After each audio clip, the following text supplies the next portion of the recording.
Now, one thing that you talk about that might be controversial for some people, Yeah.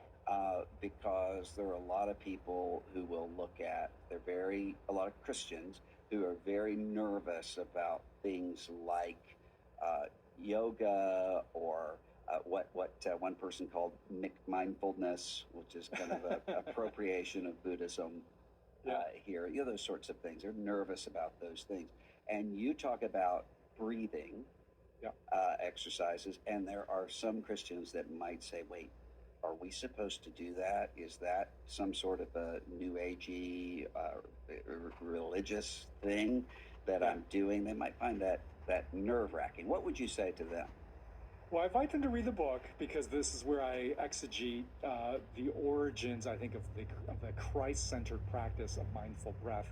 And it gets to Jesus's bequeathing of his very presence to his disciples after his resurrection, which is described as he breathed on them.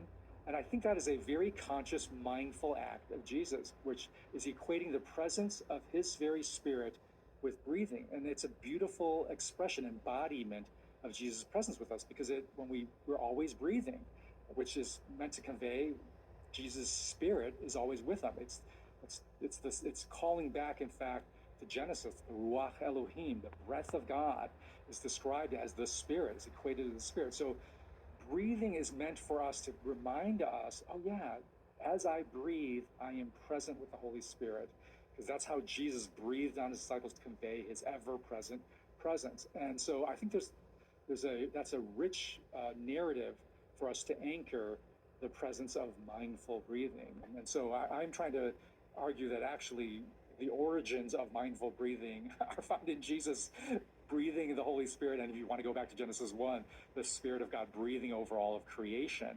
And so when we're practicing mindful breath, we're simply reminding ourselves in a bodily fashion, yes, the Spirit of Jesus who breathes in us is present with us everywhere.